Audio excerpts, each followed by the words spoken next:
So what exactly is an autopsy? What does it consist of? I am Dr. Wolf. I am a forensic pathologist, and I'm going to talk about autopsy today to basically alleviate maybe some misconceptions and kind of talk about what the procedure really is.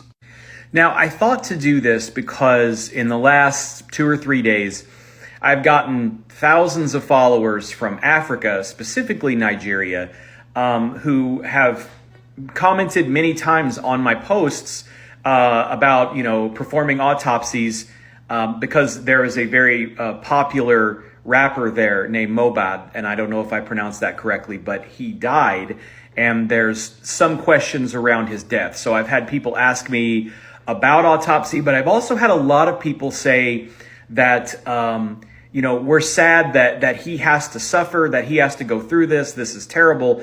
And I want to say that I don't really see it as a procedure of suffering. And so I want to explain exactly what happens without too much detail. What is an autopsy?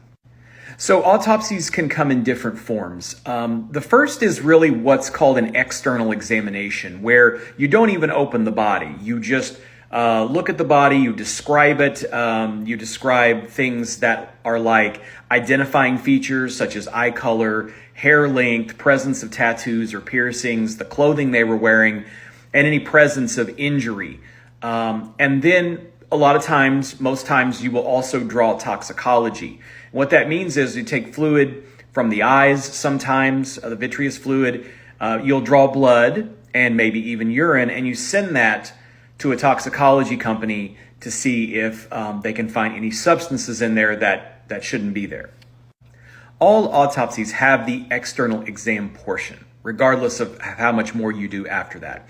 And during that portion, usually there are photographs taken for the record to document the evidence. Now, at that point, you can choose to do a partial autopsy or a full autopsy. So a partial autopsy is one that is focused on a certain area of the body.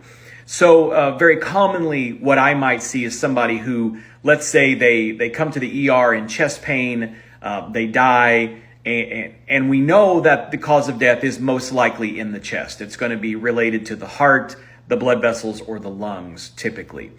So sometimes we can do it as a partial, particularly if there is a strong objection by the family to continue to do more.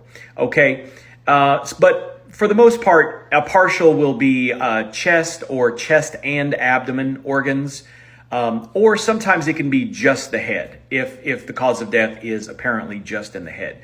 Now, those would be partial autopsies. Those are not as common as the full autopsy. The full autopsy is the surgical portion of the exam. So an examination involving organs of the head, neck, chest, abdomen, and pelvis, and any other area of the body that needs to be looked at in order to arrive at the cause of death.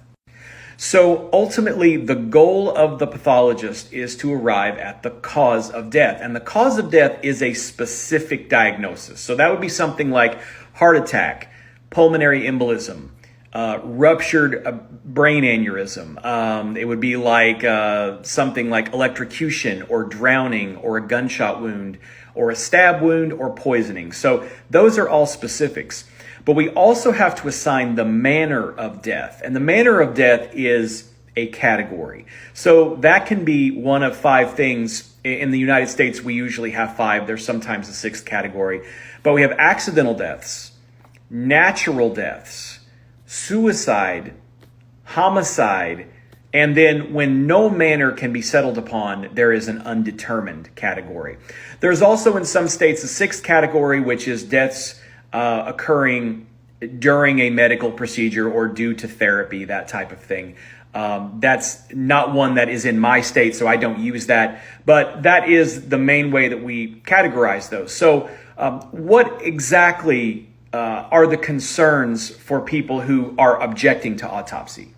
So the main objection is a religious one usually, and that those individuals, either it is dictated by their religion to not touch the body, or it is simply viewed as a type of desecration. But that's, I think, because there is some misconception about what we do. What we do is actually quite precise. It is surgical, and it is done in a way that is meant to preserve the integrity of the body, but when we have to do the examination. I mean, I would prefer that nobody have to have one. But there are times when the autopsy is necessary. It is a process of discovery.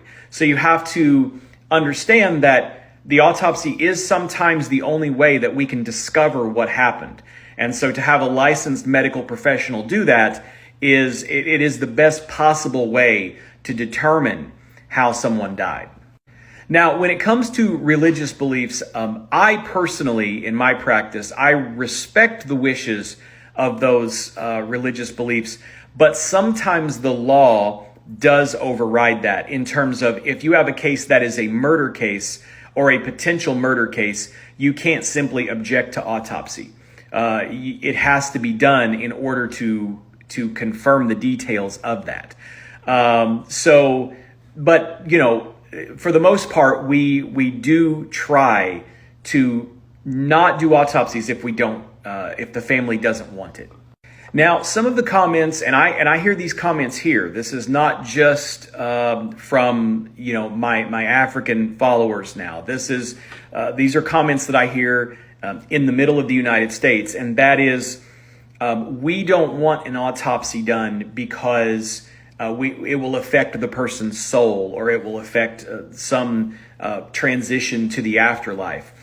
And what I say to that is, someone a long time ago that was teaching me forensic pathology, and actually quite a religious person too, her perspective was that if you don't believe in a soul, in an afterlife or anything, then there is nothing to be concerned with the autopsy. If you do believe in a soul or an afterlife, that soul is gone and has moved on into the next realm, and what is left behind is merely the anatomy. And so I liked that perspective because it's not a desecration. I mean, again, I would prefer not to do an autopsy if I don't have to, but sometimes we're left with that as the only choice. So in summary, I just want to say that the autopsy itself is a surgical procedure and a medical review of a death that, while not ideal, is not a desecration.